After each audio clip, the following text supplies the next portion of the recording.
I think in real estate, so many people get into real estate because of the thought and word flexibility. And yes, there is flexibility in real estate, but really not year one or two. That's the reality of it. And I think that's a huge misconception for new agents, is that you're just going to like get licensed and you're going to randomly sell a couple houses and make thousands of dollars and you're not really going to have to work much. And that is so not the case. Yeah.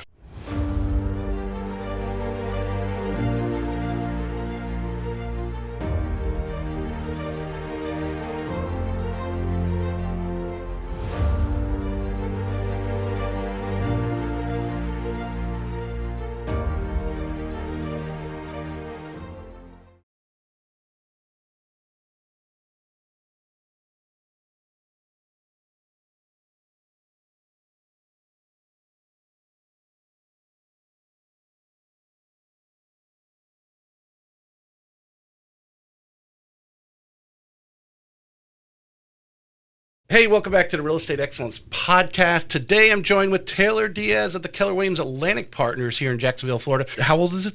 Just a few months now? Yeah, he just turned 6 months. 6 months, okay. He is running me around ragged, but Yeah. it's really fun. What a treasure. I look back at pictures of my kids there. I got one teenager and one going to be a teen here next month, and Goes by quick. yeah, when you see the pictures of when they're just that big, and my wife sent me this picture the other day of my 12-year-old coming to be 13 next month. I don't know. She couldn't have been 3 years old, and I don't know. Mom left her alone out in the lanai with some paints, and all of a sudden they were all over the place. And she had a picture of them, and just this look on her face. That's just precious times. So it goes by fast. I'm sure you've been told that 1,000 times, as we all do, because it does go by fast, and treasure every moment. So glad to have you on. And, we were talking about Sarah Rocco at the beginning. Mm-hmm. I had Sarah on, obviously, one of the, the first 6-8 months that I was doing the show back then. And I was just amazed by what she did and her team. And I've had several people like Mr. Christmas on the show, and, just the things that you guys learned there. I think it was such a amazing thing that she had going there, her business. And I'm going to draw some of that out, and I hope you can expand on some of the things you learned there and what you're using today, obviously, in your personal success now as a solo agent. So tell us a little bit about Taylor. What did you first envision? 18, 19, 20 years, what were you envisioning yourself doing? Obviously, you got in the medical field, so tell us a little bit about there, and then what led you to real estate? Yeah, well, I will say I definitely was not envisioning being in real estate. I think I actually told myself many times, because my dad was in real estate, that I would never be a real estate agent, which is even funnier. Mm-hmm. But I started off in the medical field, always thought I was going to be a physician's assistant or a doctor of some sort, whether it was a veterinarian, an OBGYN, a pediatrician, you name it. I thought I was doing medicine. And again, that came from a lifelong passion of loving to kind of help people, help animals. And I really thought that's what I was going to do. And I went to school for nursing, didn't stick with it, dropped out of that. Then I went back to school for abnormal psychology. I should have been a psychology major. Yeah, you should have been, honestly. I started, and hey, the truth of the matter is, too, we use use psychology every single day in real estate. So, guess it worked to my advantage. Well, you're going to be using it for the next 18 years. Yes, with my son, absolutely. Yes. Boy, too. Send prayers now. But anyhow, so I did end up actually working in the medical field. I worked in dermatology. I worked in post and pre-operations in a hospital. I did a handful of things. I absolutely loved it, but the truth of the matter was I hated being inside 4 white walls all day long, not knowing if it was sunny outside or if it was raining. I felt like I was missing out on a lot of things, even though it was filling my cup of helping people. And I enjoyed it. I enjoyed surgeries. I enjoyed the cosmetic aspects of it. Like, it was a lot of fun. It just wasn't filling my cup all the way. And I felt like the relationships were kind of fleeting. Like, you don't have long-term relationships with patients a lot of times. It's like a 15, 20, maybe 30-minute appointment. Maybe you have an hour-long surgery. Again, I was in dermatology, so it was more so like cosmetic surgeries or smaller skin cancers, things like that. Right. But it wasn't a long-term relationship with the patients, and I just felt like something was missing. And of course, leave it to me with timing.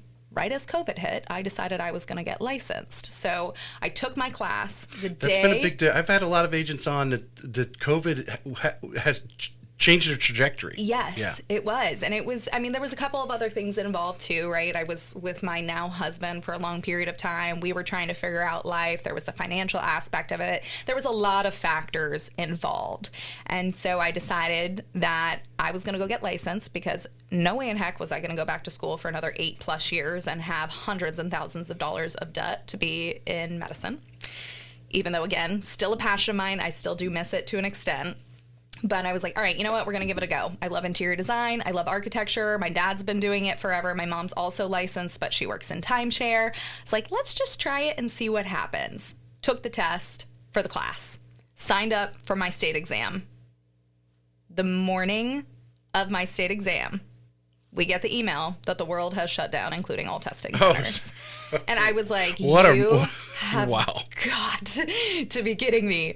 So that was when no testing centers were open. They didn't allow you to take the state exam. I guess on proctor is the right term. Like, not, you had to be in person proctored still. It was still on the computer, but you had to be in an office space or like a Pearson VUE type setting. Right.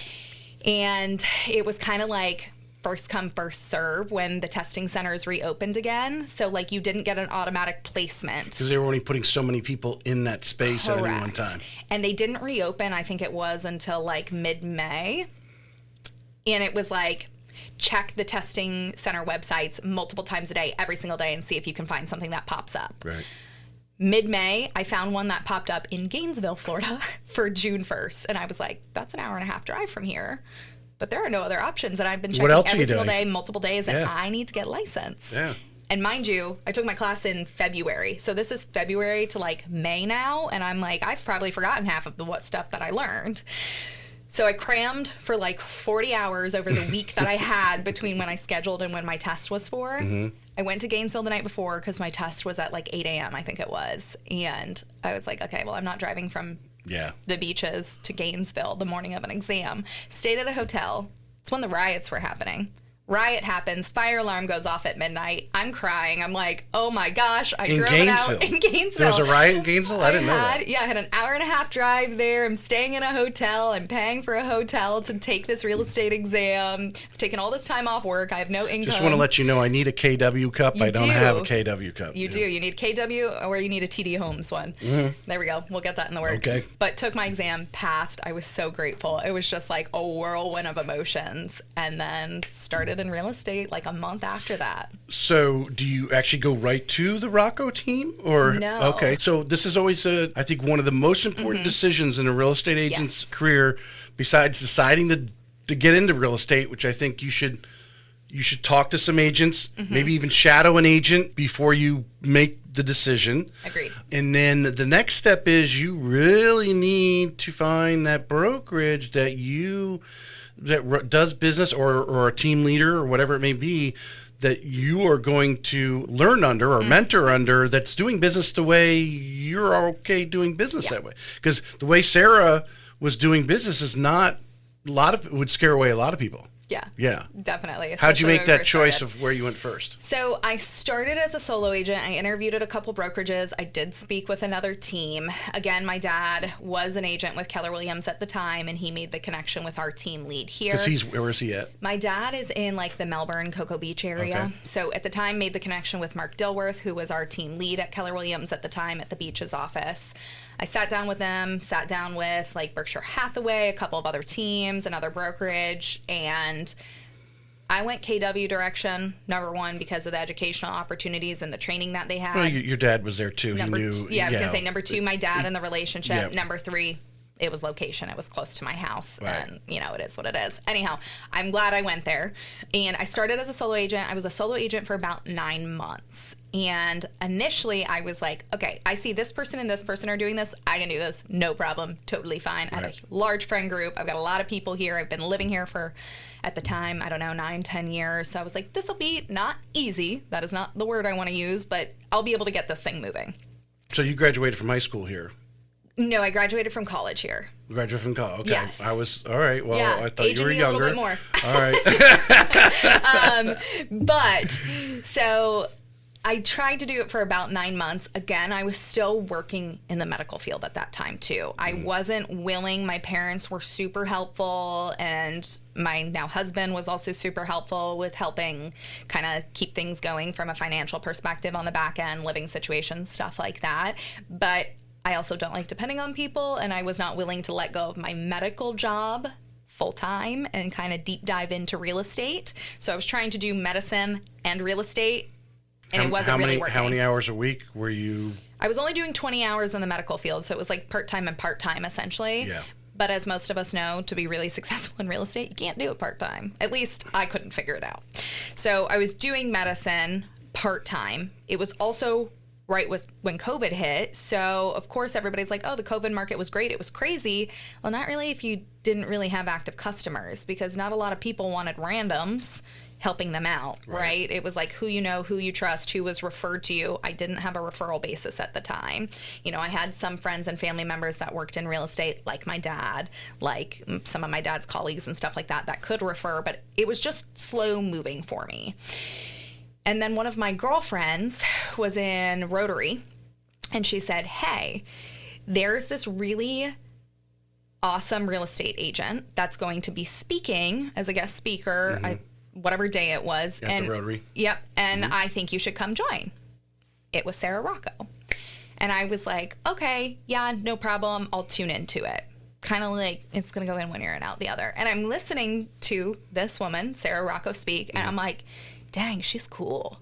Like, you know, I was like, I really like her. I like the way she works. I like the way she thinks. And I told myself that day that if I ever joined a team, it would be her team. Months passed. I never entertained the team thing. I was still like, I'm going to do this. I'm going to do this. I got this. 7-8 months passes, and I'm like, okay, I might need to think about joining a team. Did you go up and introduce yourself? Did she get to know you at that moment? I was on Zoom. It wasn't in person. Okay. Yeah. Okay. So it was a Zoom because it was, again, during COVID. So they didn't have the big in-person meetings. But, like, I could chime in. But, again, it wasn't like that face-to-face meeting or conversation. Right. So, you know, December comes. Again, I got licensed. I passed my test June 1st. I didn't start in real estate until July 1st. And now it's December. And I'm like, okay. I really need to reassess on some things here if I'm going to keep doing this. Well, are you being pulled because I only know of one agent that I've had on the show that I can think of that still works her corporate career, but still produces actually at a high level. But what she does in the corporate world is like her jam. It's like she can do that with her eyes closed. Yeah. And so there is a little bit of a passion for it, but she also has the passion of seeing where real estate can take her. And then she's at a different period in her life too. Her kids are, basically going to college and stuff like that.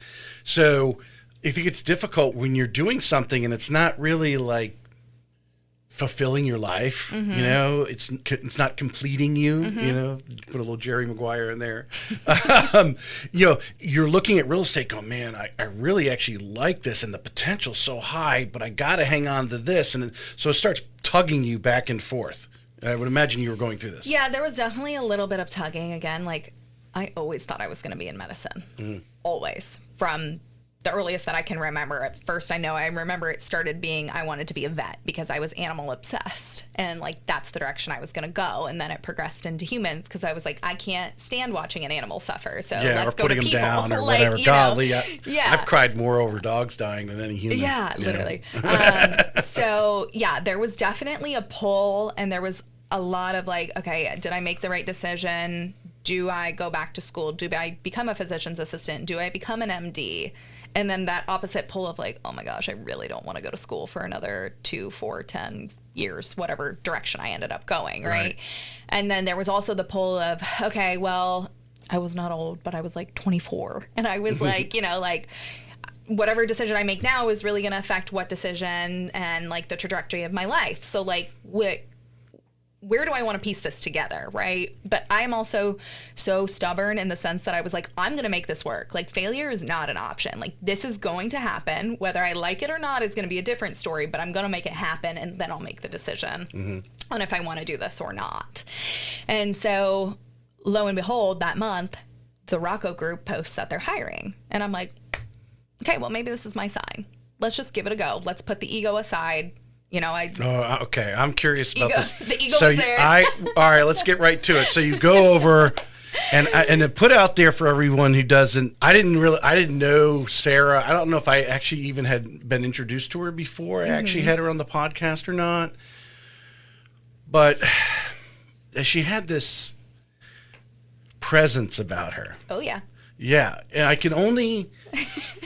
I know where this is going. I'll give you this experience. Everyone knows about listen to my show. I went to the Citadel, the military college of South Carolina. And when you're talking to a lot of the staff there, they're either they're either active duty or maybe they are a veteran, but they're wearing uniform. And you're talking to colonels. And there's an air about when someone becomes a colonel, when they've reached that level in the military. And that's the way I felt with Sarah, that she had this presence about her, a confidence about her when she walked in the room. She was just that person that you look at. She didn't speak quickly. She very much, to me, she listened. And then when she came out, whatever she said was, something to write down. You know what I mean? So that's just to give everyone a pretense of who Sarah Rocco was, unfortunately losing her. But, I mean, so you go to get everyone that pre-story just so you go in to meet her for really the first time. Yeah. Tell us about that. So our interview process was very complicated. It was like a 10-step process. The goal was she wanted to screen everybody coming on. She wanted to make sure because she knew how she ran her ship. Yep. It was very methodical. She was very direct to the point, sink or get off the ship type of mentality. But once you really got to know her, totally different person on the inside, which was the amazing thing about her. She was kind of a chameleon, as we like to say. But that being said, our interview process was from rolling.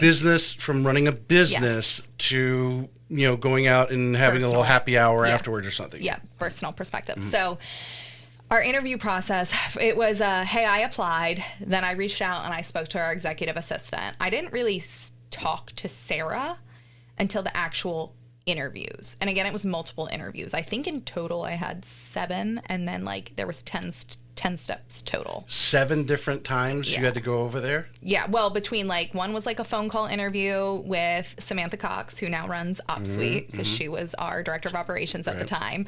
That was a phone screen call. And then I think Sam was out for a period of time. So what interviews would have been with Sam normally, I actually had with Sarah, which was very scary at the time. But yeah, it was a multiple step process. So I meet her for the first time, and I will tell you, her and I talked about this many times afterwards. A lot of people who know me know this story. I called my dad after one of the interviews and I said, her and I are going to butt heads. I cannot do this. I am a very strong-headed person, but I am also so go with the flow at the same time. It's a weird combination. I'm totally cool to go do what anybody wants. I will be the person that's yeah, I'm not having a great time, but I'm here and I'm supporting you. It's cool. But if I don't want to do something, I'm not going to do it that intent. Right. So I called my dad after one of the interviews, and I specifically remember saying, I was driving around the South Side Loop to get back onto 295 or Butler, and I was I don't think I can do this.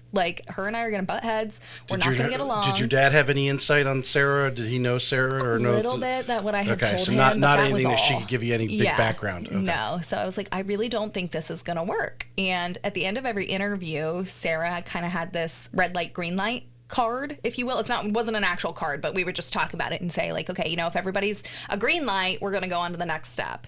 If you're a red light, or I'm a red light, or we're both red lights, then it stops there and we go our separate ways. Totally cool.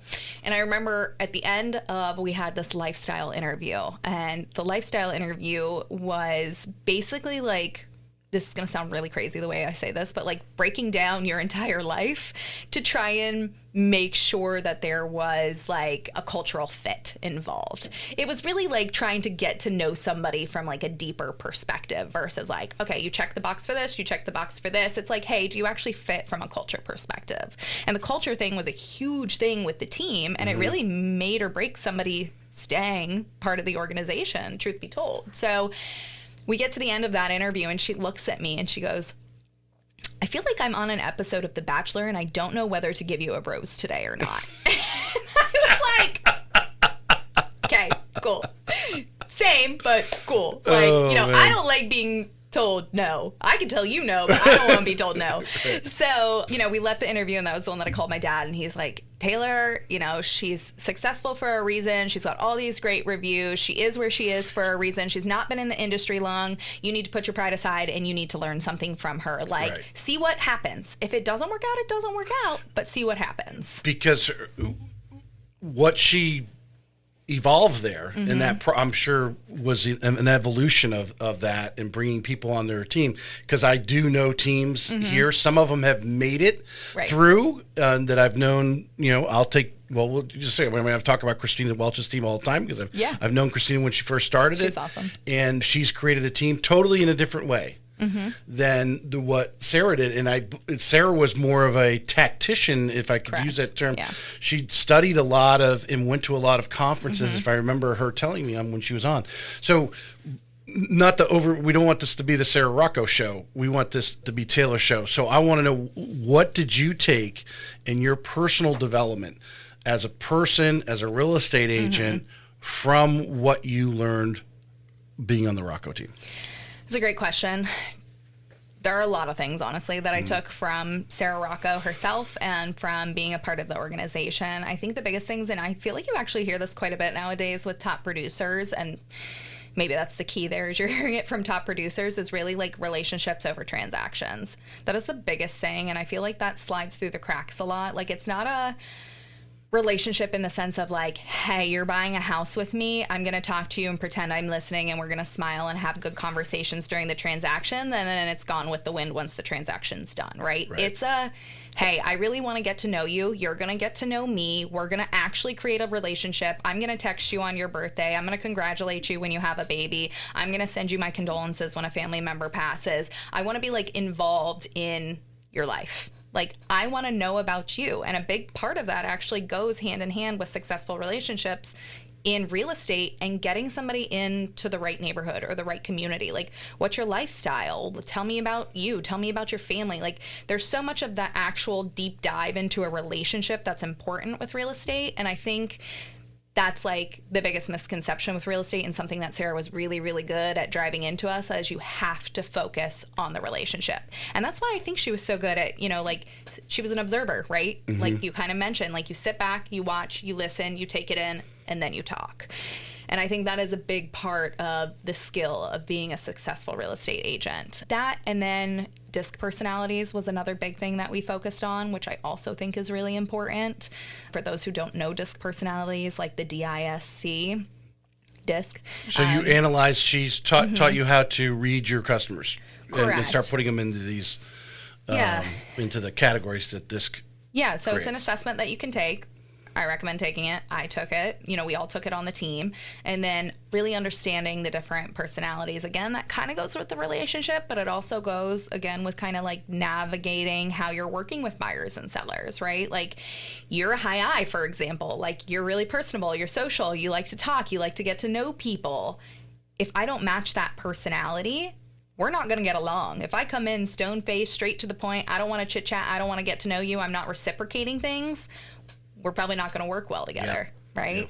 On the flip side of that, if you're like, hey, I want bullet points, and I'm sitting here, chatty Cathy, going on and on and on, you're going to be like, tune out, get to the point, please leave, right? Like, those are really important things about creating a relationship with a customer and learning how to, I don't want to say mold with your customers, but being able to better, like, mesh and, again, create I'm going to use the term to be present, because if you are trying to build that relationship, even socially, with people, there's certain people that you can say certain things, there's a friends you grew up with, and it doesn't matter what you say, they know you, right? But these people don't know you, and you're trying to get them to know you to obviously not only do business with you today, but long term.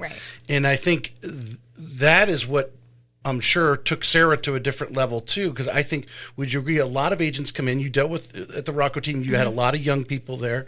You're really only looking a few months ahead of time. When she was talking, no, we need to be talking about what are you going to be doing next year, 5 years, 20 years down the road, what is your real estate business going to be looking like? Are you going to be able to sit back in 5 years and literally just be getting phone calls, and all you're doing is taking referrals and then going out to lunch with past clients? I mean, and not be worried about lead generation or anything. It's just you're going to have so much business because you made those relationships. Right. It's all about the intentionality behind it. Like I'm intentionally listening and putting in the back of the filing cabinet in my brain like these little things that you're telling me versus it going in one ear and out the other and just smiling and nodding while we're there. Right. Yeah. It's intentional relationships.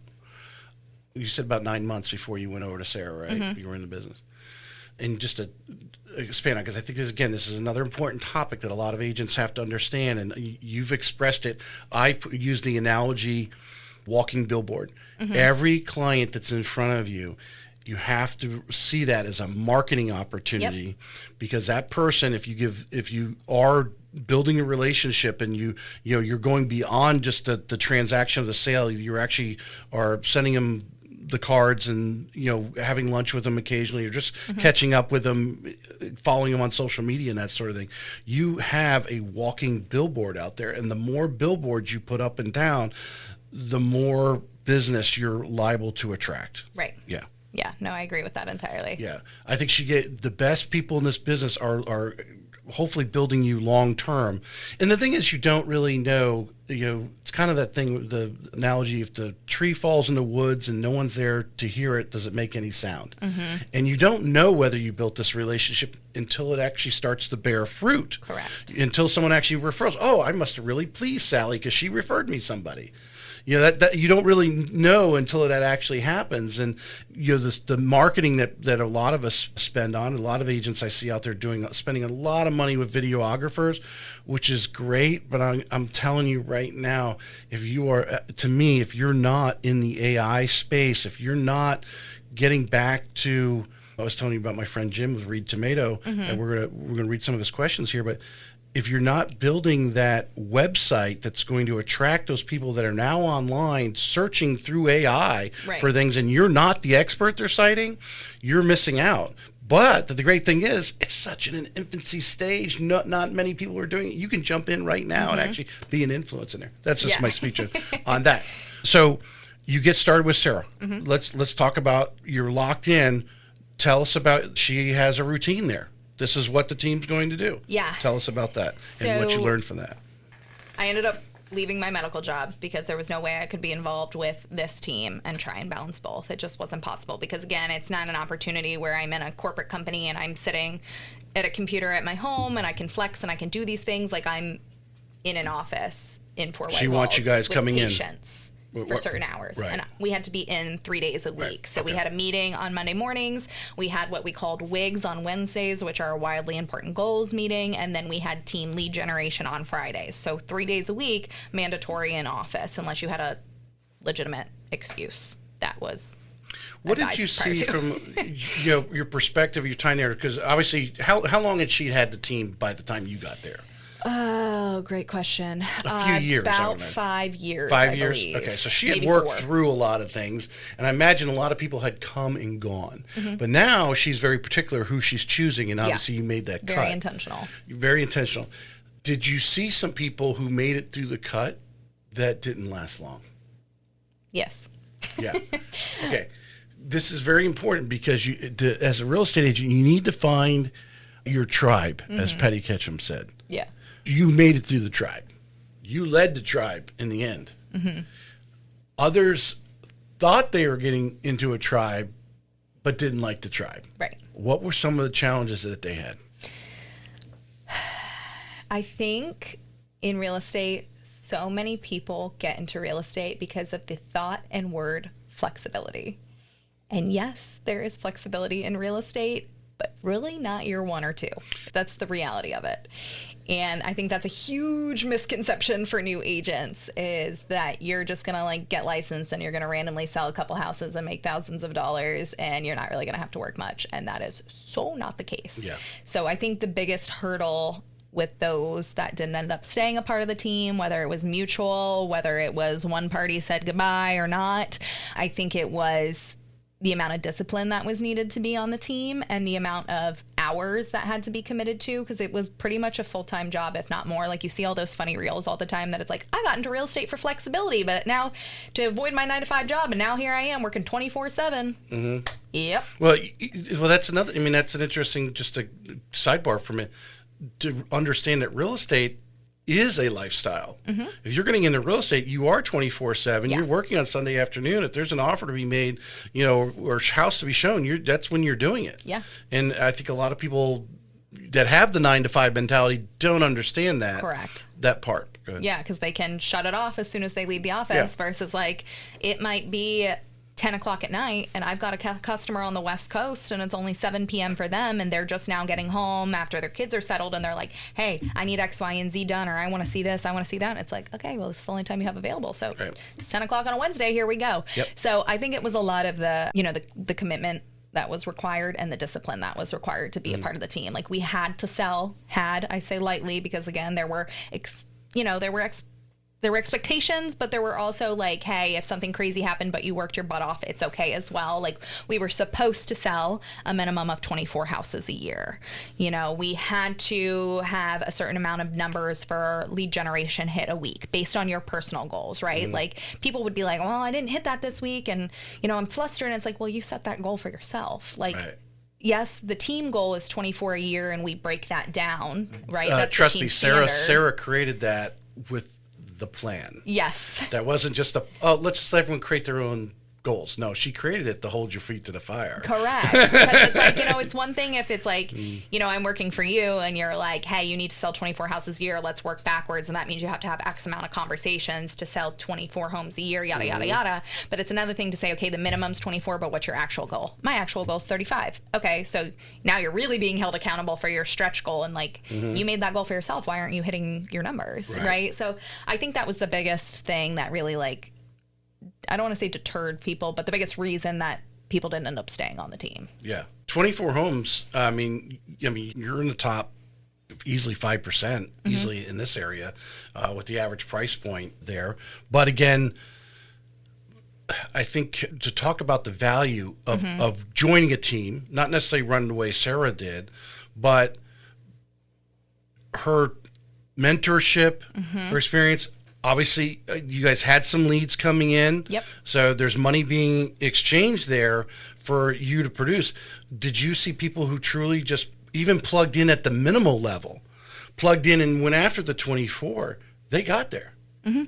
Yeah. They just had to plug in. They just had to plug in. I mean, there were definitely times when, like, you know, you just had people who wouldn't even plug in and they were just coasting, and it was like, what are you doing? You know, like, why'd you join the team? You're literally getting leads handed. Yeah. I mean, the huge benefit of a team and the reason that I joined a team, yes, part of that was quicker lead to sale, right? That was absolutely part of it when you join a team. The biggest part of it was obviously the mentorship, the relationships, and the knowledge. I did like that Sarah still had a rule implemented called Rule of 3, which I still use to this day, which basically was like, hey, if you had a question, you need to go to 3 other sources to find the answer before you come to me. And Sam would also use that too. So, like, you know, if I had a question about something, it's really easy to turn my chair and go, hey, Sam, you know, this came up. What do I do here? Yeah. Well, Taylor, what resources did you use to find the answer? Nothing. I just got off the phone. Well, you use that resource. Yeah, like, try and figure it out. And if you can't legitimately figure it out, then come ask me and we'll talk it through. And I think that is honestly, truly one of the reasons that I became such a knowledgeable real estate agent, is because I was having to do the research and deep dive myself, which makes, you know, like, when you say that out loud, it's like, well, duh, like, what do agents do when they're not on a team? But no, they still usually go ask another agent. They usually go ask a broker, and they're usually just going to get the answer handed to them. It was really like, it made you work to find the solution, to find the answers. And then I could be like, okay, you know, I went to X, Y, and Z sources and I found this answer. Does that make sense? Yes, that's correct. Or no, do it again. Or, you know, whatever it was. So it like really made you become good and tactful at your job. So I really appreciated that with being on a team. If we could have recorded all, like we were talking pre-show, recorded all of Sarah's teachings and every conversation she had with you guys into AI, and made our own AI, Sarah. Yeah. Yeah. That would have been, very priceless resourceful. today. Priceless today. Okay. Yeah. Lots of good tidbits from her. Yeah. Pull it all together. Let's speak to some people out there who might be thinking to get into real estate or might be in real estate right now. And they like you, they went 9 months or, and they're just not getting there. Now, way Sarah run her team, very regimented type of thing. She's probably on the far end of the scale of teams. She's on one far end of it. Yeah. A young person trying to get it, but even someone who's might be changing careers, but just doesn't have the, just hasn't been in real estate long enough. How does this actually work? What is a day of the life of a real estate agent supposed to be successful? Would you recommend a team? And then the second part of the question, if you're going to recommend, possibly joining the team to move the needle a little bit to dull that learning curve, how do you select what team? Great question. So I'd say the biggest thing, if you're going to try and be a solo agent right off the bat, aside from having obvious connections to like getting the process started. And what I mean by that is like if you're kind of like me, where you were getting into real estate at an age where not a lot of your friends were buying houses, where, you really had to like go and put yourself out there compared to maybe somebody who's my age now in their 30s and like, okay, everybody's buying houses or upsizing, downsizing, parents are relocating to be closer to grandkids, whatever the situation is, and you don't necessarily have like surefoot traffic that's going to be coming through, if you will, for customers. You have to really make sure you're really self-disciplined. And when I say self-disciplined, it's not like, okay, today I'm going to go door knock 10 houses. Or tomorrow I'm going to go do X, Y, and Z. It's blocking out your calendar, time blocking your calendar, I should say. Like even to this day, not being on a team as a solo agent, I time block my calendar.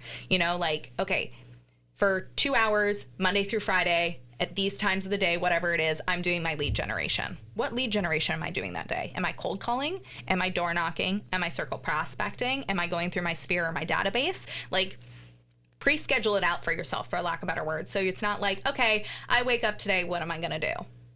Or, okay, I told myself I was going to lead gen today, but now I need to take 10, 15, 20 minutes to figure out what lead gen I'm going to do. All right, so I told you I've got the Grit book finished. I'm almost finished with one that actually is just talking about open houses. Yes. And I believe it's in that one where actually AI said, you need to input something, because we were talking about time blocking or being consistent.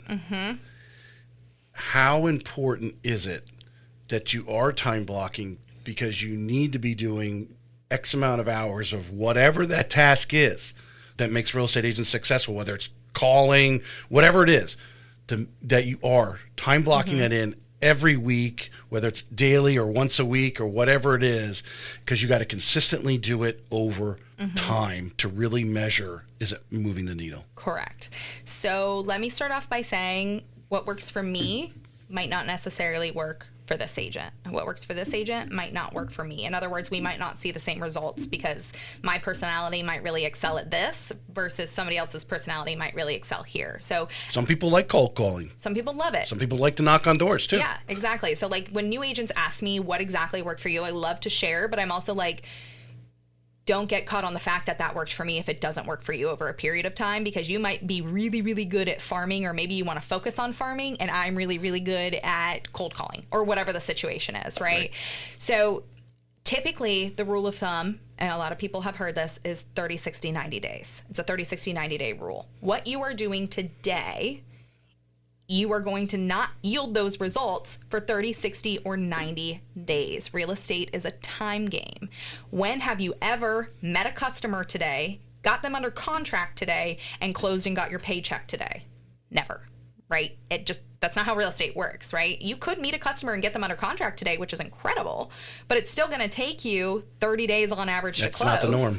Yeah. Or maybe if you're lucky in their cash, 15-ish days, right? But like, that doesn't normally happen. You're usually trying to build a pipeline. You're trying to keep your bench warm the entire time. You don't want to get on this roller coaster kind of trajectory that, we always call it, where it's like, okay, February, I sold 5 houses. Heck yeah. March, none. April, 1. May, 0, right? Like, it's like, it starts to get like this, and you're like, cool, I got paid all this, and then the next month I'm making 0, and oh my gosh, I'm back to like worrying about Am I going to be able to feed my family, right? Like you want to consistently keep your bench warm. And so the consistency with your lead generation is so, so, so important. We always used to say, like Sarah always had us pick 3 lead measures or lead sources that we were focused on, right? Like mine are agent referrals, my sphere/past customers. I have a ton of past customer repeat business and referrals.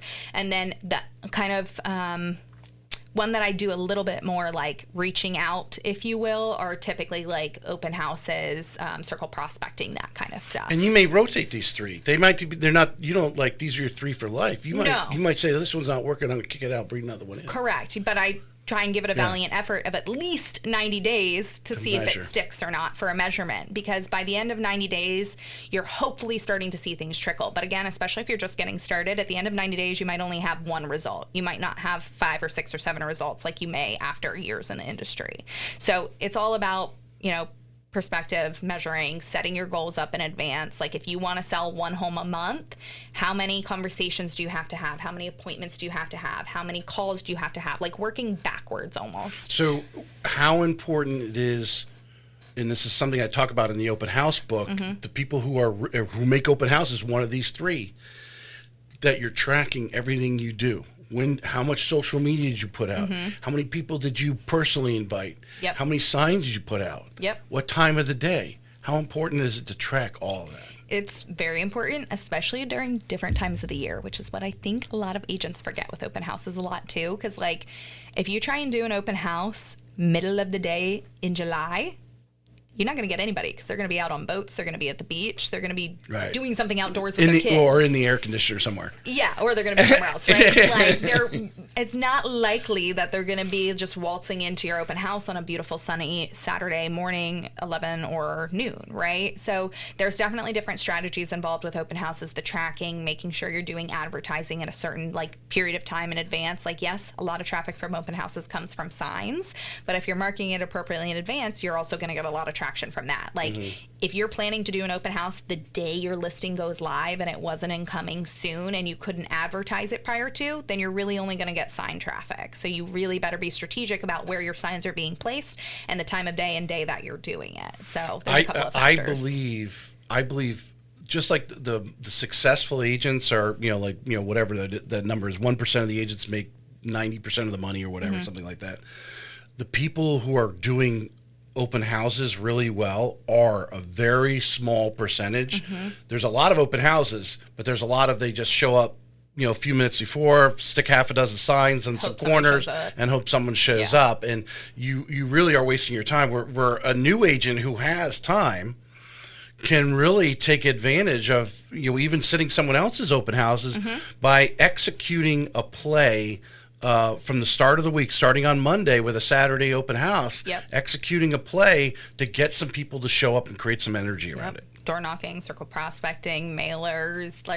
There's multiple things that you can do. I mean, I had an open house about 2 months ago now, and granted, it was a pool home. I mean, it was an attractive house. It was going to get attention regardless, but we had 30 attendees at the open house. Like, if you do it right, you're going to get traction. We didn't have 30 people come in just from signs. I'm going to ask you this because this is a question I need to be answered for to add into my book. So maybe if you've got an answer for this, which I think you do, you've been in the business long enough. No, so to bring in, especially if you're doing a broker's open or something like that, during the week or something, to bring in a title company or a lender or something in support. Can you tell me a story where you've brought in one of those, inspector, whoever it was, brought them in, and because of their presence, because of the people they know, because it's great for us to, hey, here's $100 to get food for the thing. Okay, what does that do? But really, as we know, some title companies do have a huge influence because of the people to help that broker open or that open house to be better. When you used a vendor and it really made a difference at your broker open or open house. Yeah, so I did, again, I'm going to revert back to COVID times a little bit, because this is when I feel like it was like, it's still important, don't get me wrong, but I saw the most benefit from it, which I think is still important when we're starting to see big fluctuations or pushback from customers regarding interest rates. I always bring in a lender, because I think the biggest misconception a lot of times with buyers is I can't afford it, or renting makes more sense, which we hear a lot of times, especially in this market. And what a lot of buyers don't understand is that the interest rate, which some buyers do obviously, but the interest rate is going to have such a bigger pull on your monthly payment versus like the sales price. So a lot, you know, obviously there's a middle ground there, but a lot of times, like during COVID, I would bring lenders into open houses with me, and I would have a breakdown of, from the lender, not from me, of like, okay. What third-party validation? Yeah. You know, like at this sales price with this general amount down and this average interest rate, disclaimer, you have to get pre-approved and make sure this is your interest rate. You know, this is approximately what your monthly payments would be. And then I would have a side-by-side of, if you got your interest rate bought down, this is what your monthly payments would be. And it would show buyers, okay, even at the same price, if this is something that we can negotiate on the back end, i.e. a seller pay for your closing costs, or you can work something out with your lender, right, that your monthly payments could adjust by like $100, $200, $250 a month. And they're like, okay, well, now that's actually in the ballpark for me, right, versus not. So I think bringing in vendors who are going to help you educate and help leverage you is super important in open houses. Would you agree when you're, you know, because when you're initially talking to a buyer, so a lot of times the question a lot of agents ask is like, oh, well, what's your price range? And they'll throw out a number without any real, like, okay, well, why is it that much? Yeah.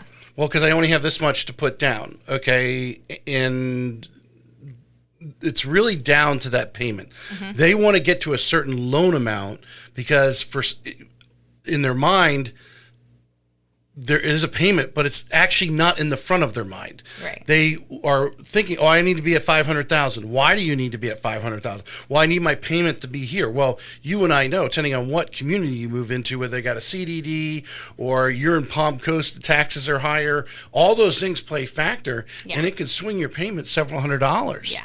It could be the difference of $50,000 on the price point, $100,000. Yep. Yeah. Yeah, I think. And that is actually from both buyers and sellers. So sellers, it's like, I feel like a lot of times, especially in this market, a seller's like, I have to get 600 for my house. And I'm like, well, what's magic about 600? Well, I don't know. That's just a number I have in my head. Okay, well, let's go through your closing costs. Let's add in your mortgage payoff. Let's see what your actual net is. Does this net look good to you?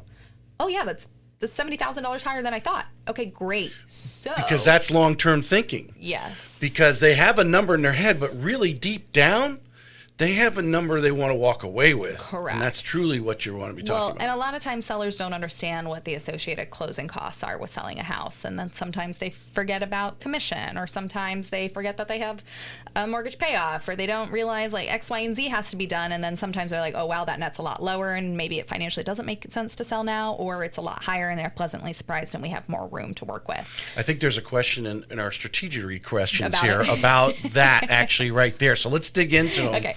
When a client asks whether Jacksonville is a buyer's market or seller market right now, what do you tell them? It is definitely a buyer's market right now. So especially for people who are relocating from out of state, I think they get into a little bit of a, I don't want to call it a sticker shock, but just shock in general, because like we're still having tons of people relocate from markets like Washington, New Jersey, New York, California, where their market is still like 30 days or less, where our market is like 73 days or more on average, depending on what area, what neighborhood that you're in, right? Like I just had a listing where the average days on market was 126 days. So, in that particular area of town. In that particular neighborhood, yeah. So, you know, we are in a much slower paced market right now. It is absolutely a buyer's market. We have over 7 months of inventory. If I just pull up listings on the MLS, we have over 9,000 listings on market right now. Like again, all things encompassed, not just single family homes. Like we've got a lot to choose from. That being said, what I always throw in there to buyers as well is if the house is attractive to you, it's probably attractive to other buyers. And if it's priced appropriately and it's in a highly sought after area, or it's got like bells and whistles like a large yard or a pool or things like that, they're going to attract a lot of people. It might not sit for the average that we're seeing. Because there are homes still, the right homes that you're just talking about are selling in their first weekend. right homes and still priced right. Right. Key there. Yes. So even if it's the right home, but it's way overpriced, it might be sitting for a minute, right? So yes, I mean, it is a buyer's market, but if you find the right house, don't bank on it just sitting there for forever. I put out a little, if you want to call it an ad, on my Facebook. Obviously, you're always trying to remind people that, hey, I'm in the business. I'm a real estate agent. I'm a loan officer. And my topic today was, seller concessions. And it's a buyer's market. You need to sit down with your agent, sit down with your loan officer. This is the money I have available. This is what we want to buy at. Mm-hmm. Where do we want to be, and how to negotiate seller concessions or negotiate the price, which is better? Do you have cash or do you not have cash? Right. Do you want to come? You might have cash, but don't want to come off it. Right. So or a little bit of both. So you want to strategically sit down with the three of you, Mm-hmm. if you're doing financing, and strategize to get to where you want before you make that initial offer. Yeah. It only takes a few minutes because they just need to know where you want to be, and you and I will tell them how to get there. Exactly. Well, I think too, the other big thing with a buyer's market that just needs to be said is, yes, there tends to be more room to negotiate in a buyer's market, but that doesn't mean that sellers are just going to give away their house, or it's a time to be like really, really greedy. Mm-hmm. So I think that's a big misconception with a buyer's market too. Well, that goes into pricing. Yeah. So when you're doing a listing, knowing that it is a buyer's market, you want to price right, but you also want to build in, because they obviously have in their head, hey, I need to walk away with this much. Correct. Or maybe just cover the mortgage. Maybe they don't have a lot of equity, whatever that number is. That you have to be prepared, because the buyer is probably going to ask for something. So you got to pull a reasonable amount of flex in that price. Yep.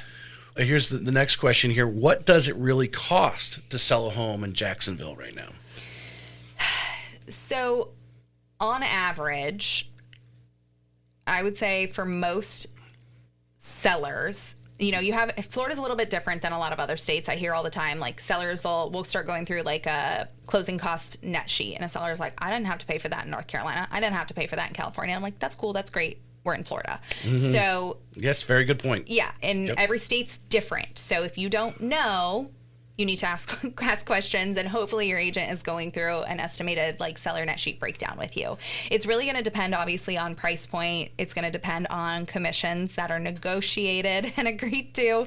So again, you got to build a little bit in there. Yep. To be prepared for that. Yep. And then of course, if you have any type of mortgage payoff, but the fees, it varies pretty widely, honestly, pending what your sales price is and what commissions and things like that are agreed to. So again, I'd say on average, currently in the state of Florida, at least in our area, we are still seeing a lot of sellers pay their agent around 3%. And then on the buyer's agent side, on average, more so you're seeing around 2.5%. So after all those changes happen, then our settlement, we won't get into all of that. But again, you're not seeing more than 6. So you can start there and work your way down a little bit. Correct. From a commission perspective. On average, again, I'm seeing about 2.5% on buy side and still 3% on the listing side. And I will add what part of Florida you are in, what's customary. 95% of it's the same. I did a deal down in Palm Beach County. Mm-hmm. It was the first time I don't know, well, one of the first times I'd done one in Palm Beach County, and I put, I don't know, I think it was the lender title insurance. Anyway, it was something more that the buyer was responsible. We're here in Northeast Florida. It's more of the seller. So you do want to make sure your agent obviously is aware, which they should be. Yeah. If they're working that area, they should know who's customary to cover selecting what. The title fees, probably. I don't understand why sellers aren't responsible for the survey, though. They used to be, not anymore. Yeah, I don't like that. I think they should be selling the home. They should have a survey showing what they're selling. I agree, but I think the reason behind it is because you want a survey that has your information on it. So when you go to sell the property in the future, you don't have to get another survey. So you're getting a survey. If you're selling your house and I'm buying it, I'm paying for the survey, and now I have the survey with my name on it because it's going to be my property that I'm selling in the future. Instead of me then giving a survey to my buyer that has your information and name on it. I think that's the thought process behind it. Genuinely, well, I don't really know, but it makes sense to me in that way. I mean, we know a lot of what we sell here, especially in St. Johns County, is all PUDs anyway. They're all HOAs. Yeah. So unless someone put a fence in or put a pool in, then you need to get that survey updated there. But why should a buyer choose new construction over resale, and why does having an agent matter with the builder? Great question. So first and foremost, we have tons of new construction here in Northeast Florida. I think it's really going to be customer dependent. Like,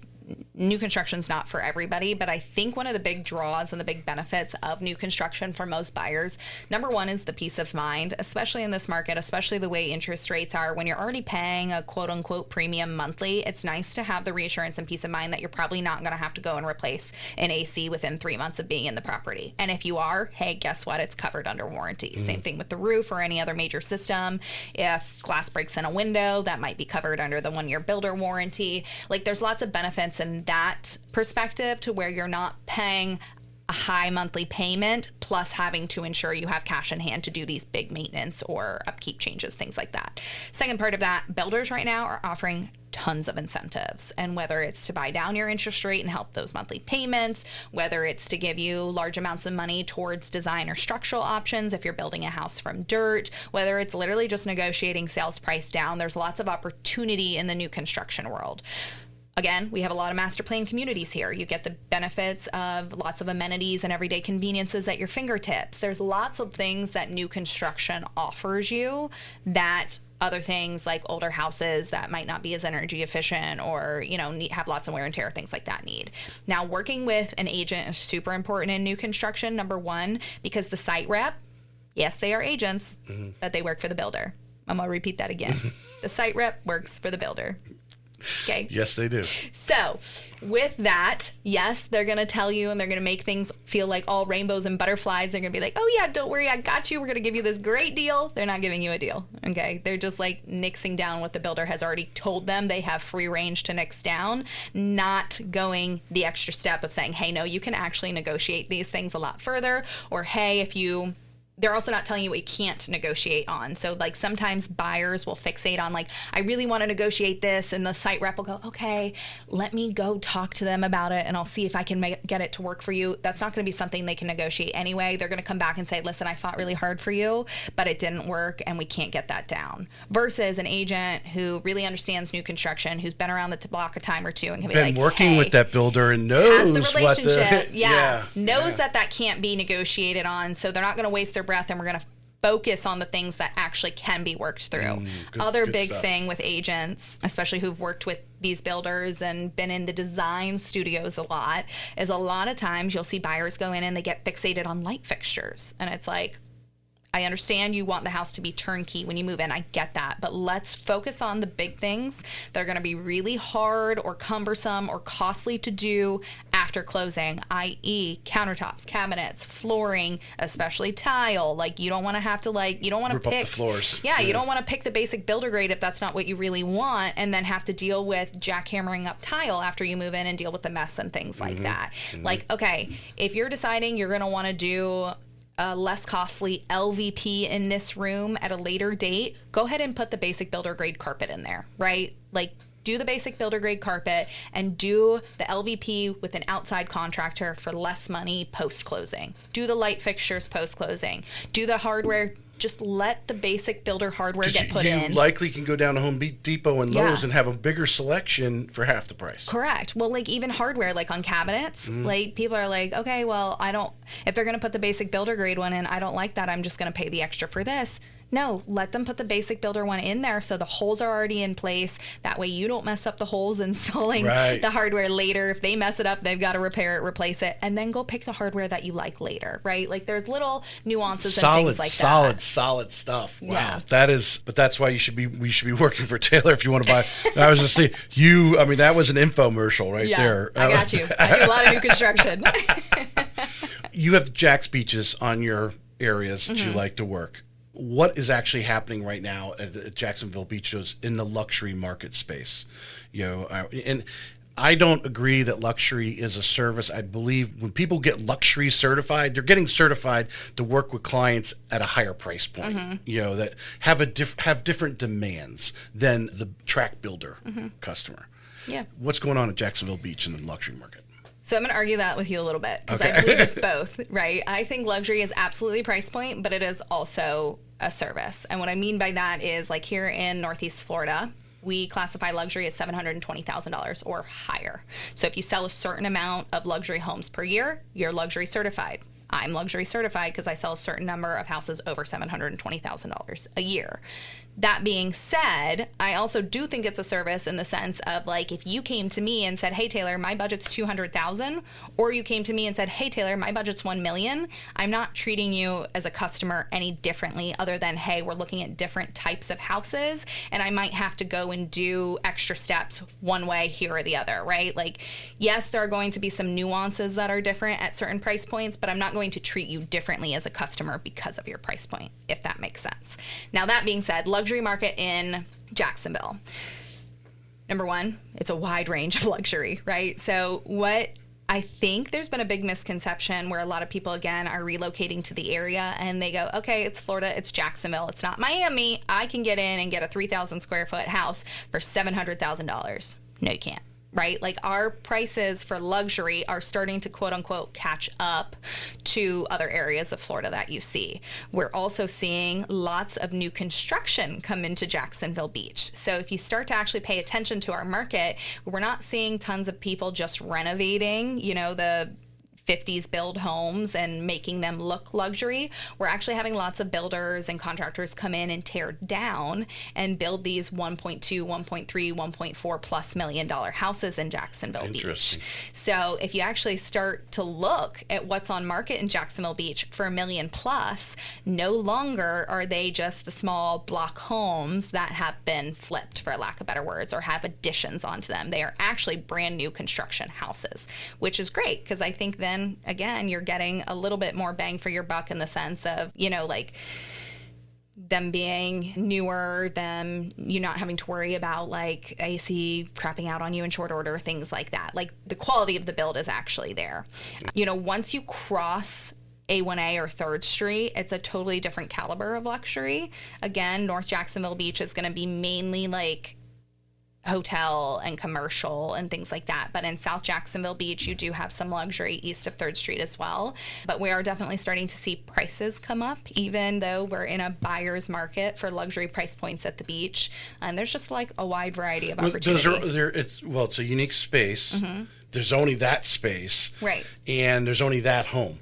And so it doesn't necessarily flow so much as, you know, the $400,000, $500,000, $600,000 you might have in the next area I want to talk about, which is Silverleaf. Mm-hmm. And the question there is, how are you helping buyers think through the Silverleaf or even Nocatee, another fast-growing community that are still being built out? Okay. So Silverleaf, I kind of refer to it as Nocatee 2.0.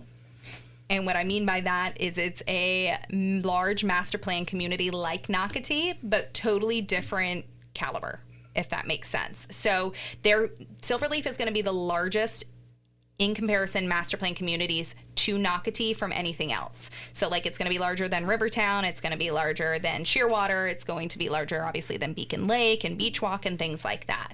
So it's kind of a smaller scale of Nocatee, but there's going to be 6 amenity centers within Silverleaf. There's no CDD fees, which is a huge one for Silverleaf, which is great because Nocatee and a lot of the other master plan communities, you have that additional CDD fee that you have to kind of incorporate within your payments or just think about. Silverleaf has tons of different neighborhoods within the community. Tons of them. And there are different levels. You have townhouses to... Correct. You have an apartment complex in Silverleaf. You have Courtney Oaks, which is going to be a higher end luxury subdivision within Silverleaf. It's gated. You have really large lots in there. It's going to be at a luxury price point, 3,000, 4,000 square foot houses. And then you have the smaller subdivisions in there like Silver Landing, where there's going to be houses 10, 15 feet apart from each other. Like we see a lot of our new construction here. You can get larger lots in there as well, but they're going to be more of like your first time home buyer, average buyer, you know, like lower, makes more sense price point for most people. Affordable. Yeah, more affordable. Like, you know, from 500s, 400s up to like 700 or 800,000 in there. So there's a wide variety of styles of houses in Silverleaf. You're going to, again, have those 6 amenity centers spread throughout. So it's going to kind of spread out the families and kind of reduce that amount of congestion that you see in Nocatee's amenity centers. So it's a very different lifestyle than Nocatee, I would say. I'm gonna give you my 2 cents on CDD versus HOA. Yes. CDD all the way, and this is why. At the HOA, they're doing stuff behind closed doors. They're talking outside the meeting. They're not in the sunshine, as in the state of Florida. Everything needs to be in the sunshine, and the CDD falls into that. So when you have a amenity center that costs a lot of money to maintain, and the landscaping and the roads and all that kind of stuff going on, you want a board, when they meet, there's a lawyer there. HOAs don't have a lawyer there all the time. And so the lawyer is going to keep the board member from doing something out of it. Now, can they? There are certain, they can say right in front of the board, we all agree we're going to go with this vendor. We're not even going to put it out if it's a small bid. Large bids have to go out because that's a state law. The lawyer's there to say, hey, okay, just want to make sure that's what you want to do.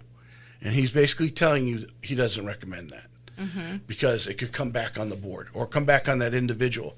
So you're in that community and you're in a CDD. It is collected with your taxes. It is. Does it cost a little bit more? Maybe. Depends on the community. Ultimately, what's it cost you per month? It depends on the community. You might have a high HOA fee and no CDD, or you have the CDD fee and little to no HOA. It all gets down there, but the CDD is under the state of Florida laws, and on the sunshine when you vote for your CDD board members or at the elections in November and all that kind of stuff. HOA. Condos and HOAs, giving them too much money is, not good. That's just my 2 cents. Yeah. I'm going to add that in there because I served on my board for 11 years, the CDD board. So I saw all this stuff going on. And I do own condos, and I've seen that condo association try to pull off some stuff like, hey, it's going to cost us $150,000. I talked to this guy. Hey, why don't you just give me authority to take care of that? I'm like, no, we're going to get multiple bids, and they're going to come in and educate the board on why their bid is best, and then we'll choose who's going to get that $150,000. Yeah, that's the kind of stuff that goes on at just boards. Oh, yeah. No, absolutely. That's my little passion there. All right. I love it. How early should buyers be thinking about insurance, and how much can it change and what they can really afford? It's a great question. So insurance, I actually, a lot of times, you don't have to start this early, but a lot of times I will get a quote from Brightway Insurance. I work with Chris Hubner a lot, and I'll send him over a quick text and just say, hey, I have a buyer that's really interested in this property. Do you mind giving a ballpark, because it's always a ballpark until they actually plug and play things, estimate on what insurance would be based on this property? Because insurance can drastically change monthly payments, whether, it's the age of the house or the roof, the location of the house, flood insurance if it's required or not. Like, it can really affect monthly payments by a few $100s a month, pending the situation. So a lot of times I will reach out to my insurance contact before we're even under contract, just to give them a general idea. And truthfully, the lenders like that a lot of times too, because then I can give them that, and when they're working in like the fee sheet for the buyers so they can see exactly what their monthly payments and stuff are going to be, they have an actual insurance quote versus guesstimating. So I start pretty early, but typically, once you're under contract within the first week or two, you typically want to start shopping. Yeah, solid advice there. I would actually say contract signed. You're probably recommending some home inspectors. The same email should be going out for the insurance person because but even doing it before, especially on an aged, a little bit older home, because I don't think people realize these insurance companies are tapped in. They know when every permit was pulled. You got to pull a permit to put in a hot water heater. You got to pull a permit to put in a new roof. They know when all this stuff went on, and it might actually affect how you make the offer. Correct. Having that information. Or what's being negotiated or things like that. 100%. Because roof, water heaters are right now are the biggest things in Florida of what you're dealing with for insurance and knowing the age of it. And we all would think 10 years is a young roof. Not all insurance companies agree with you in Florida anyway, which I think is crazy. It's by 4-point inspection. And then we talk about condos too. The insurance involving the condo. Not all lenders want to deal with condos. There are condos that are hard to lend on. And one of the things that the Florida's put in, and hopefully they pull this back, but because of the disaster down in Miami, I don't know how many years ago was the high rise that had the deferred maintenance done. Well, now every 36 months they have to have they call it an appraisal / survey where they evaluate the property. What's the cost of all these amenities? Should they be wiped off the face of the earth? Is the insurance enough to cover it? And they have to keep that updated. So if the condo complexes doesn't have it updated, you may or may not be able to get a loan on it. Right. Which affects pricing of it as well. How do you help clients who are buying and selling during a major life transitions? And obviously we know these major life we've got divorce, death, obviously maybe just getting married, something hopefully positive there, but have a child like yourself here recently. Maybe even give us a story, a little bit of just for humor. Obviously names are not necessary, but how do you handle that?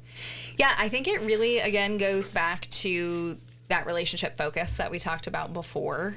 I think, again, really understanding not just what is happening, but how it's affecting them can really play a big role in how your relationship with that customer kind of pans out, for lack of better words. And then you can better help them with the either sale or purchase. So like selling for divorcees tends to be a little bit more difficult, since you brought that up, than some other avenues with, because you're not dealing with one party, a couple. You are dealing with two parties, and sometimes three if the lawyer is involved or the attorney. So it really depends on, again, what the whole picture is. Are they excited because they just welcomed their first kid and they're looking to upsize, they need more space? Or maybe in like my situation, I have a 2-story house and now a 6-month-old and all the bedrooms are upstairs and I want a single story, so I'm about to go through it myself, right? Like what's the reason? What are they intending their lifestyle to be? How can you just take all the pressure and weight off their shoulders, or as much as possible? Because no matter what, no matter how much you offer, that people are going to worry. It's our natural tendency to, right? But like, how much pressure can I take off their shoulders and just navigate the process for them? Like, I have a seller right now, as an example, who went through a divorce. They don't live here, and this is a second property for them, and there's stuff that needs to be done, and they've got little kids, and it's just too much for them to handle. So I'm out here going and getting like all vendor estimates. I'm handling all of the repairs that need to be done up front. Like I'm getting a lot of stuff done up front for them, and all they have to do is basically give approval. Yes or no, I'm agreeing to that. And then I'm handling everything, and then it'll be done and ready on market. Like, there's lots of little nuances. This actually goes back to one of the questions we had earlier about luxury. Mm-hmm. Your luxury clients, for the most part, they want that concierge service. Yes. And since you're used to delivering that to those higher end clients, doing a lot of things like, how much is it going to cost us to redo this kitchen? Mm-hmm. You already have people on your speed dial to have it, if you don't already have the answers for them. Because if you're the listing agent, you should have those things readily available, because you know the kitchen is, or the bathrooms or whatever, or something a buyer is probably going to renovate. Yeah, you should have those things at least reasonably in a period of time to get them those answers, and that's the concierge service. A luxury home, custom built home, has things about it that the track home doesn't have. Right. And you need to know about those things. But that goes back to the dealing with these people in their transitions. You may have to handle a lot because you got two people in a divorce butting heads, and you got to have these things be done. So you're the mediator in the middle, and you're going and getting them done for both parties. Or you've got a really tired mama who has a newborn, and you're having to give gentle nudges and reminders of like, hey, next steps, let's do this. Being able to flex and ensure you're handling the conversations appropriately based on the customer and what life changes they're going through. What is Jacksonville's migration boom doing to neighborhoods, inventory, and long-term value? So, and actually, I think we could probably throw in how the interest rates are affecting part of this too. Yeah. So we saw a big boom, as many people know, a few years ago, and then it dropped back down, and now we're getting an influx of people relocating from out of state again. Like, almost every single buyer that I'm working with right now is relocating from out of state, mostly from New Jersey and New York. I wouldn't say it's really affecting neighborhoods too much specifically, other than I'm noticing a lot of customers, depending on where they're from, are all wanting to go to the same neighborhoods. Like, a lot of people from New York and New Jersey are really wanting to go to like St. John's, Nocatee specifically area, which happened in the last boom that we had as well. So I would say when the change that we see there is like obviously a lot of influx of people coming from one area to that same area, but then we also see the trend of those people getting here and being like, okay, I read about all this online. I thought based on online, this is exactly where I wanted to be, and we just kind of jumped the gun and got a house here. But now that I'm here and established, wait a second, maybe I really like Mandarin more, or maybe I really want to be in Ponte Vedra Beach or Jacksonville Beach or, St. Augustine or something like that. So where there's actually trees. Yeah. Where there's actually trees and some character in houses. Right. Anyhow, so I would say like that's the biggest shift that I typically see with like neighborhoods when we see a big boom or influx of people coming in from out of town. Obviously, interest rates are always going to play a factor. So again, that also drives a lot of people to go to those newer construction communities like we talked about before, where again, they're coming in from out of state. Prices in general might be a little bit higher than they actually thought they were going to be because they're coming from New York, they're coming from Jersey, they're coming from Washington, California, places where price points are higher, and they're expecting to come here and be able to get the same caliber house for a lot less expensive, which is not necessarily the case. So then they try and find areas or communities, i.e. a lot of new construction builders, where they're offering tons of incentives and they can get lower interest rates, and or they think they're getting a quote better deal on sales price. So we do get a lot of draw to new construction, and especially the St. Johns County area, from people relocating from out of state. Interest rates always a big driver for that. The last part of it was long-term value. So the people you have, what can you tell them about the value of the home? Because there is some doom and gloom news out there. Obviously people like to get attraction on social media, whatever, by talking about, Florida's going to blow up, that kind of thing. Specifically about values, what can you put out there to the customers that you already have and already in homes about their values? Yeah, value can be a tricky conversation, depending on the customer, depending on the area, right? I get asked a ton of times, like, am I going to see more return on my value with new construction or resale? Well, where is the house? How soon into the build are you getting in? Like, for example, because we brought up Silverleaf and Nocatee earlier. Silverleaf, you're probably going to see more return on your investment than Nocatee in the long run, because you're getting in earlier, where you tend to have a lower sales price. Like the more phases that come about, typically the sales prices go up, versus Nocatee, where at the tail end of your build and you're probably getting in higher. However, Nocatee is closer to the beach and probably has a higher average price point than Silverleaf is, right? So long-term value, I would say, is really going to be dependent on where you are, how much you're getting in for, and then of course, like any type of improvements and things like that you're doing on a property. And well, I think long-term value from the standpoint as overall, we have a demand because we do have those people moving from those particular states. And actually there's maps being thrown up all the time. You look right now of what states are losing population and what's obviously Florida's gaining, as well as other states. Those people are moving exactly from those states. Yeah. Got to watch out for buying in a new construction community if you plan to sell or might have to sell in 2 to 3 years. Yeah. Especially if you're military and you know that that's going to be an option. Always keep that in the back of your mind. You never want to buy at the top end of budget and or in new construction. Yeah, because we're finding, for those who don't know, who might be listening to this, we're finding that house, there's still construction going on, next phase, next street, whatever. Now they got to sell it, so they're competing against the builder who's putting all these incentives in there, and you're trying just to get what you paid for it a lot of times. And and they'll sit on the market for a long period of time unless you're willing to make some sort of offer that would compete with the builder, and then hope the builder just doesn't have any models available right now, and somebody wants to move in and they're like, okay, I'll take that house because it's the only thing available. Yeah. Really tough situation agents are dealing with there. Resale in new construction that's still building, or even right around new construction that's still building, not in the same community. If it's a similar style, size,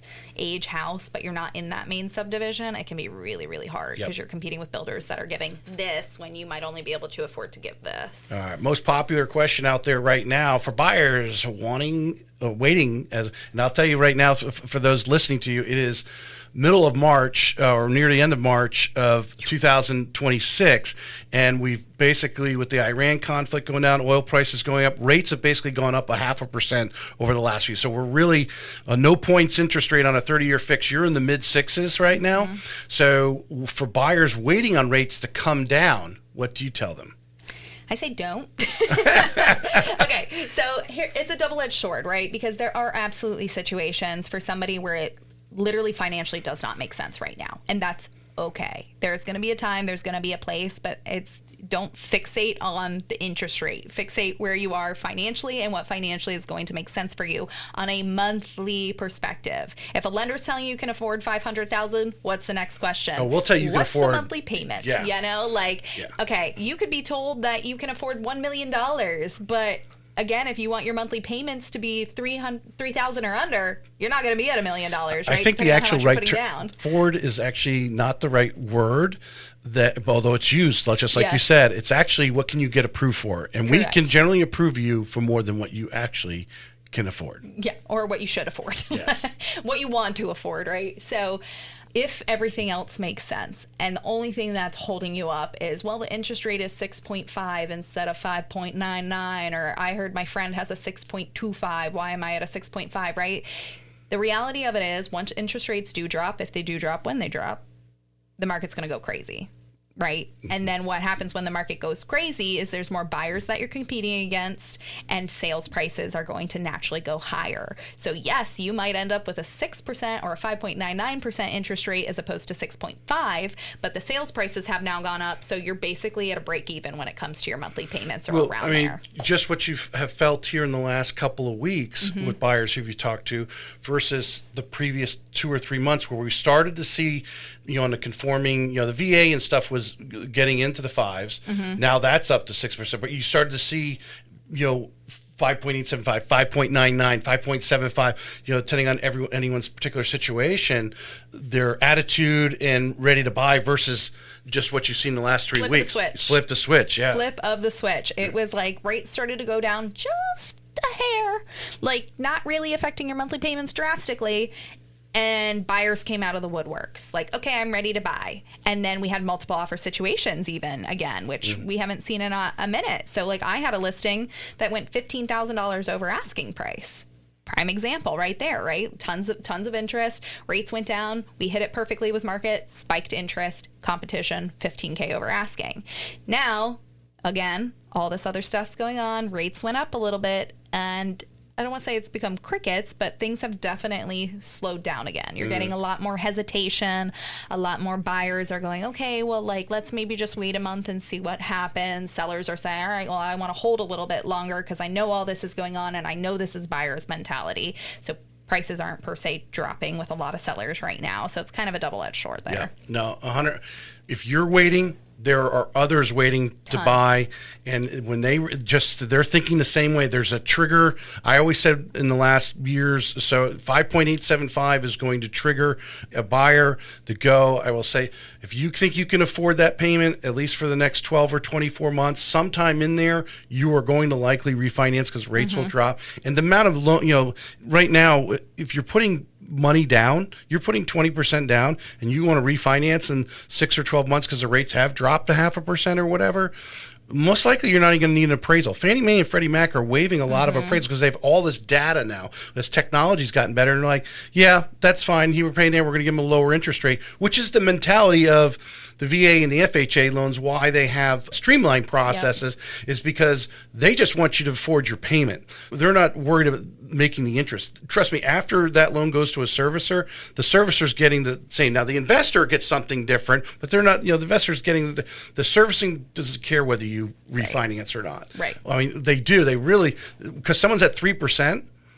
they want someone to keep paying that loan. They don't want someone to pay that off and go to another, end up going to another servicer, because whether it's a 3% or 6%, that servicer is still getting the same amount. It's the investment guys on the back end that, you don't see or hear about. But anyway, slight change of pace here a little bit from our questions here. How has your medical background helped you handle hard conversations in the market?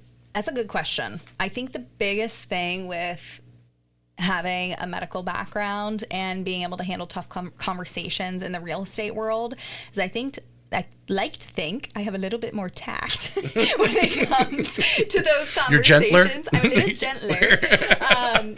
But also, I think in an educational way, too. It's not like I'm just coming out and saying, yay or nay, this isn't going to work for you. It's like, hey, this is the problem we have at hand.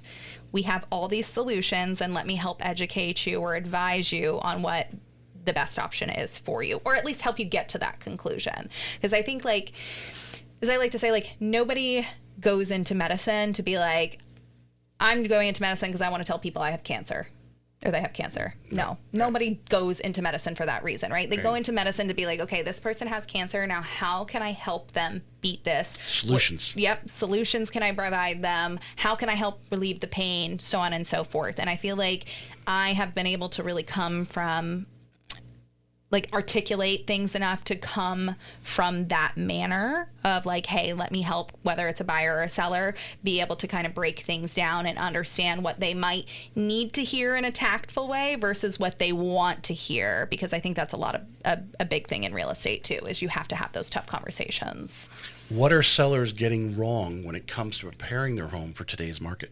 Oh, talking about physically preparing it, or pricing preparing well, it? I think from what I hear a lot is, a lot of your buyers want turnkey. They're not into getting a renovation loan, although it's a great product for people who could find the right address. Maybe that it's not quite perfectly the way they want it, so get a renovation loan and do the renovations. A lot of people don't want to look that far. Yeah, I think that also goes back a lot to the way that interest rates are currently. Like, again, the COVID market, you could slap a for sale sign out in the front yard and vacuum the house, and it's still going to get multiple offers and be gone in 24 hours. Now, especially the way that interest rates are, the slower market, like the buyer that's coming in and looking at your house is probably looking at 15 other houses. That's the reality of it, if not more, right? Mm-hmm. And they don't want, like you said, to either have to take out a renovation loan or to come in and be like, okay, I got to replace the carpets. I got to paint the whole house. I've got to deep clean it because you didn't. Like, buyers want something right now that they can just pick up their stuff, put it in there, and start living just like they're life. Moving into a new apartment complex. Correct. Everything is taken care of for them. And I know it's a hard pill to swallow, especially for sellers. But I also like to say, like, imagine if you were a seller and you were moving into a new house, you don't want to have to clean up after that person. Like, you want to just be able to move in and start your life. So the reality of it is, if you have dingy walls or carpet that's stained, or especially smells like pets, spend the extra couple $100,000 and paint it and replace carpet. It's going to get you quicker traction. It's going to get you more realistic offers. You're going to hopefully avoid the really low ball offers that we're seeing in this market. It's just much amazing better. What a little paint will do. It is crazy. With the NAR settlement and AI search changing the business over the last really 12, 18, 24 months, what do buyers and sellers still need from a great local realtor? Okay. Well, the NAR settlement, as we all know, commission is negotiable. It always has been. But with that, I think the biggest, obviously, pushback that we still see is, paying a certain amount of commission. And I feel like that's a question that I don't get very frequently, occasionally from a seller, for example, like, why should I pay you 3%? Why should I pay this? Why should I pay that, right? And the reality of it is, and I know people are leaning on AI a lot, AI can't do every single thing for you. I had an agent the other day that was, I'm going to say arguing with me something about a contract. And I said, where did you get that information from? Can you please point it out to me in the contract? He said, oh no, I ChatGPT'd it. Well, first of all, it's wrong. Second of all, please don't use ChatGPT for contracts. And I think that's where if people start really leaning on AI, like things like ChatGPT. What was it? So clarify that for me. What was the actual thing she asked Chat? A deadline. She didn't know the deadline for the contract. Okay. And I had reached out saying, like, hey, our deadline's coming up. What's the update here? Mm-hmm. And basically... It was like on an inspection or something? No, it was the time that the contracts expire at, technically speaking. So, like, she didn't know. Made an offer and, hey, you have till 6 o'clock tomorrow night to... Correct. Okay. But there was no time, so it's the standard time that our contracts expire, which is midnight. And she was like, well, I have until 7 p.m. tomorrow. And I'm like, no, you have until midnight tonight. Like, where...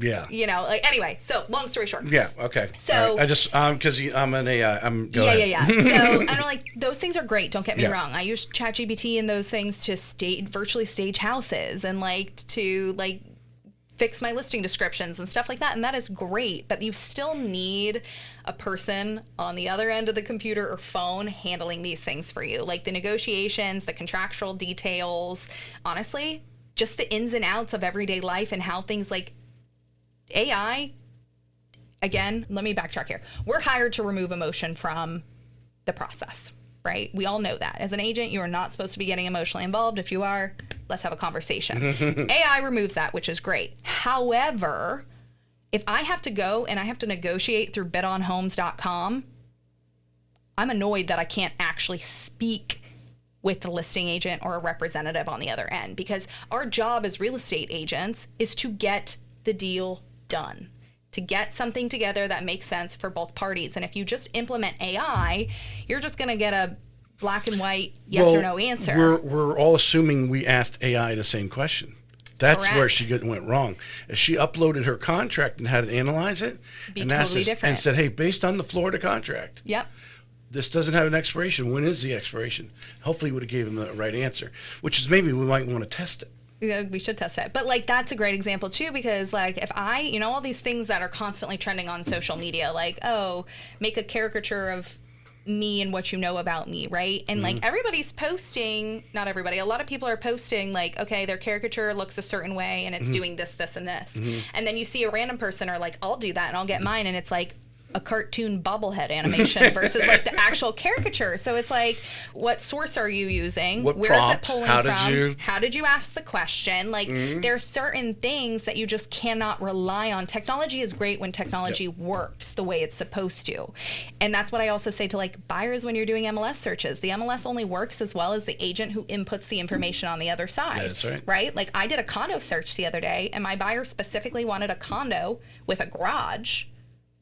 I had to nix the no garage field because I was seeing all these condos that blatantly had garages that weren't being pulled because the agent put no garage. And I'm like, that's a huge selling point for a I've condo. heard that's a big problem, and it's like with even pools. Yeah. The house might have a pool, and it doesn't even mention it. It's not in there. Or square footage is like- another big one, right? Like, you know, there's certain things that you just cannot rely on. There's still the human element for it. Yes. And two things, one thing, when you're doing a listing description, have it scan your pictures, load up the pictures of the house, because you'd be amazed what it sees that you may not be mentioning that people are searching for in your area, but you're not mentioning them. Right. And just like that, if they scanned all the pictures, it would show it had a garage. Maybe you forgot to put the garage on, but it saw it. It would recommend, hey, did it have a garage? Oh, I forgot about the garage. Yeah. Right. So just one way, it's all how you ask the question